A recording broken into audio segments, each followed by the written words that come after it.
Hello, everybody, and welcome to Menopause, Meltdowns, and Magic. You're here with Emma Gilmour and myself, Tanya Valentin. Do you want to kick off? So, those of you who don't know me, I am an AuDHD mum of 3 neurodivergent children, and I work as a neuroaffirming family coach. I live in New Zealand, and my background is 25 years in education. I've also worked as a professional development facilitator. I taught beginning teachers human development, and I studied formal parent coaching through tuning into kids through the University of Melbourne. My own lived experience as a late diagnosed neurodivergent person and a mum of neurodivergent, PDA, autistic, ADHDers, including a daughter who was in really severe burnout. I use a combination of evidence-based parenting strategies and tools alongside my own lived experience to help and support parents. That's so cool. Thank you for that lovely introduction. And do you know what's so interesting? I studied tuning into teens. That was one of the first things I did when I decided to change my career as well. So isn't that funny? We've got that in It is. It is. I remember doing the course as a parent and just being so blown away by Yeah, what I learned me too. there that I just thought, I need to be able to use this to help other people. And so they went on to do the training. Yeah, I love it. Do you want to tell? I mean, it's quite interesting, isn't it? Because it's quite a good course. It's like, do you want to share what your impression of kind of like an overview of what that is? Sure.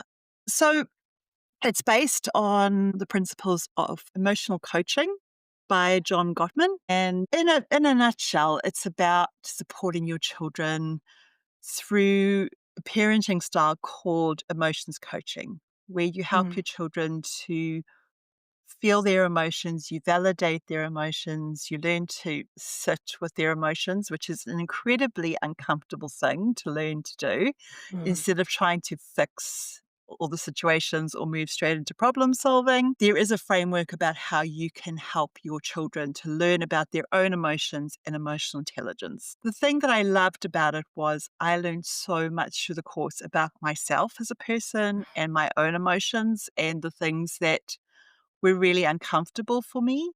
It was the first time I heard about meta emotions philosophy, which is all like your thinking or your feelings about feelings. Where I've had to adapt it for my work Mm. is that not a lot of neurodivergent children want to talk about emotions or Yeah, label emotions. yeah, And so we have to figure out other ways to support yeah. them with their emotions rather than, saying, oh, you're feeling sad, or because a lot of children, especially PDAs, that would just shut them down. So Yeah. it gave me a really good foundation, but then I've had to adapt it with my own understanding of neuroscience and also, my own lived experience as a mum. Yeah, absolutely. I totally it's so interesting that you say that because I feel like that about everything that I've learned. It's almost like you take the stuff and then you go, okay, well, how am I going to work this with people who struggle with identifying emotions or connecting with what's happening inside their bodies or, all that kind of stuff. And it's fascinating. As at the moment, I'll just give a little bit of background to me. So I worked in corporate marketing for most of my career, and in 2018, I left my corporate marketing career, and I re-studied to become a counselor and psychotherapist, which I did sort of over 2 years. And during that time, I stopped drinking using this Naked Minds method. And so while that was going on, I trained to be a This Naked Mind alcohol coach, which is how I started my business while I was finishing off my counseling and psychotherapy training as well. And so I decided to set my business up kind of really focusing on working with women in midlife because I'm a woman in midlife. And at this time I didn't realize I was a neurodivergent person at all, like many of us. And when I stopped drinking, slowly it was almost like one piece of mask that came off, and then the other, I started to kind of see that my kids were neurodivergent. My youngest went into burnout, and I discovered my own neurodivergence as well. And I think it's Mm. so interesting, a bit like yourself, with a lot of the stuff that I've studied. And even at the moment, I'm just finishing off my training in intuitive eating. Very much intuitive eating is very much about interoceptive awareness as a key kind of tenet to it. It's like Mm. one of the core pillars. And so for neurodivergent people, we know that this is very, very hard for Mm. us to be aware of what's going on. And I would say also for a lot of human beings, very, very hard. And so again, it's like, how do we adapt what we learn so that it can be useful and helpful rather than harmful and invalidating to people who Mm. have a different experience of what it's like to be a human being in this body? Oh, absolutely. I often say to the parents that I work with, there is going to be no one framework or one approach that's going to suit everybody. And I don't think that's just a neurodivergent thing. I think that's a No, human thing. agree. And so I always encourage people to go into like working with somebody or studying an approach and just tuning into what feels right for them. Mm. And like, almost imagine, like, you go to the store and okay, well, I need a hammer, so I'll buy a hammer and, "Oh, that tool looks handy," and then you put it in your toolkit, or you might go to another store and go, "Well, okay, there's some useful tools here," and over time, you collect, like, the toolkit that's suits you as a person rather than, like, going and buying the whole set. Um Yeah, exactly. Find that you don't actually use or you can't use some of the tools because it just doesn't work for you and your Yeah, family. exactly. That's exactly right. I think that's the kind of fun piece as well, to a certain extent, because it's like, well, what are the bits that we liked? What are the bits that helped us? And how can we kind of like take those and put them into what we do and how we work with people? Absolutely, absolutely. And I think that's one of the things I love about having a neurodivergent brain because I love to see the patterns and the connections. And I've done that my whole career where I've like, even in education, and when I did leadership, I worked with a lot of early childhood teacher leaders. I would find things that I was learning in, like, totally different other fields, and then I like, "Oh, I can use this in here," and then I'd bring it Yeah. along. There's this really beautiful framework that I learned as a teacher about the work of Dr. Emmy Pickler, who was a Hungarian pediatrician at the end of the Second World War. And she's got this really beautiful philosophy around looking after infants and toddlers. And I love, I loved taking that philosophy and using it in the context of relationships with all kinds of Yeah. people. And it's still one that I really do come back to again and again. And Mm. I think that's the lovely thing about being able to see patterns and find different ways to use them in meaningful ways. Yeah. Totally agree. Totally Yeah. agree. Well, Tanya and I decided to set up this podcast because we met and we really enjoyed talking with each other, didn't we? And we were Yes, we like, did. we thought this might be really a fun thing for us to do and also useful for other women going through, or female assigned birth humans, but anyone else who wants to listen might find it interesting to listen to our lived experience as well as the guests that we bring on. And we came up with a name which we really like, don't we? Yes, yes, we do. So we've got, what are we? Menopause Menopause, meltdowns, and magic. magic.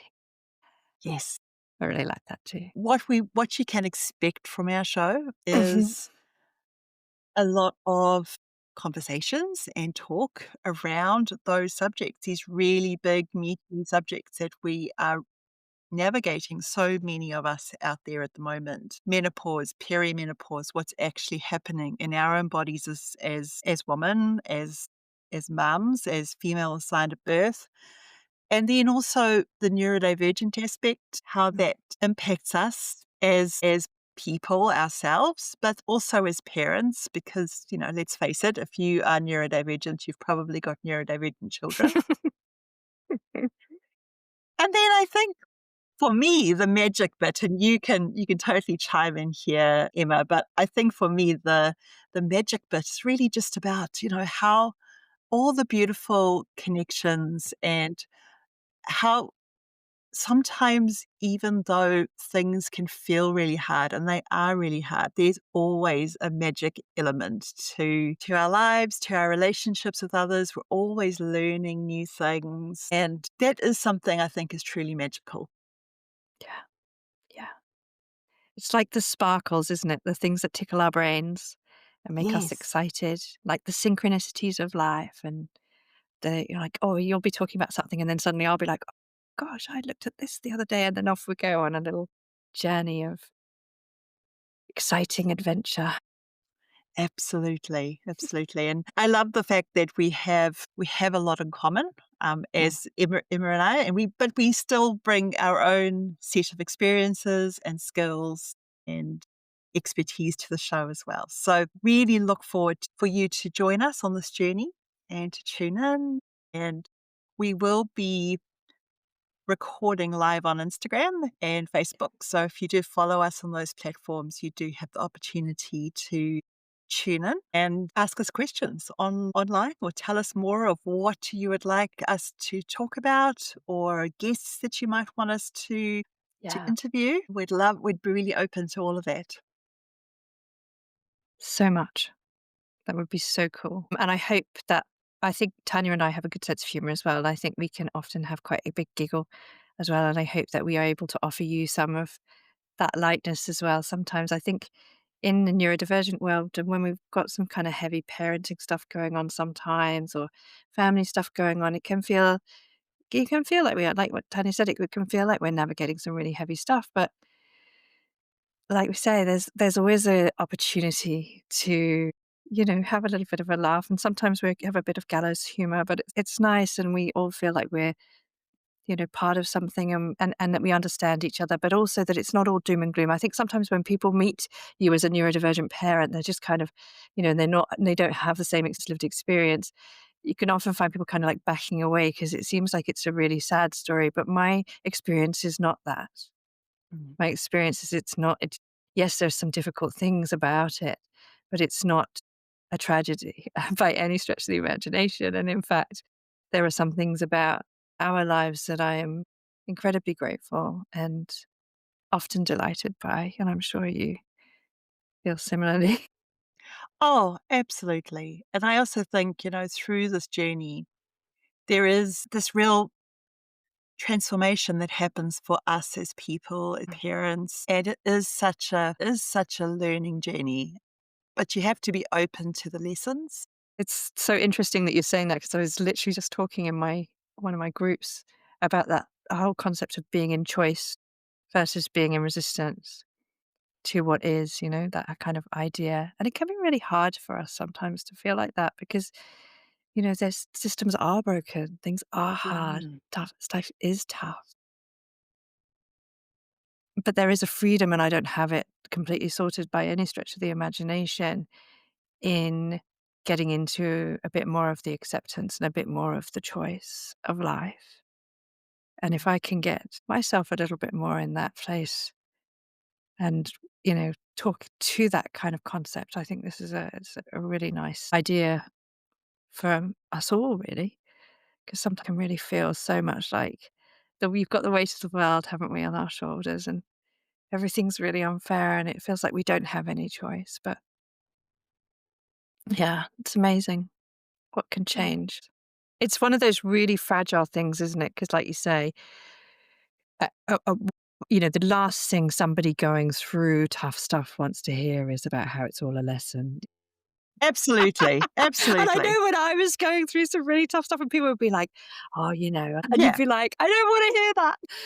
But it is funny looking back on pretty much everything that I've railed against in any way that it is a lesson that needed to be learned in some way, shape, or form. Oh my goodness. Like, my children have been the biggest teachers of my life. Mm. Mm, mm, mm, I've had mm. to confront some really big stuff in Yeah, myself. yeah. My idea of gender, Yes, sexuality, spirituality, who I am as a person, Yeah. the focus of my career, who Yeah. I am as a parent, how I was parented, my childhood, or my Yeah. trauma. Like, Yeah. there is so much that Yeah. we have to go through. 100%. Yeah. 100%. Yeah.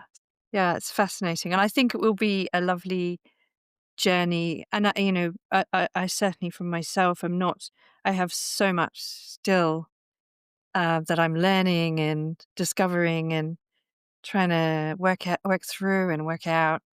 Again, I think these kind of journeys are never done, right? Oh, Um 100%.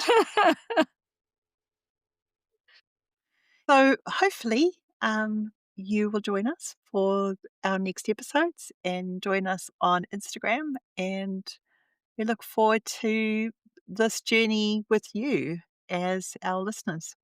Yeah, thank you. Really looking forward to starting this becoming a lovely regular place where we can hang out and all land together and feel like we're part of something and that we're not so separate and alone as sometimes we can feel when we've got kids with different needs than the norm.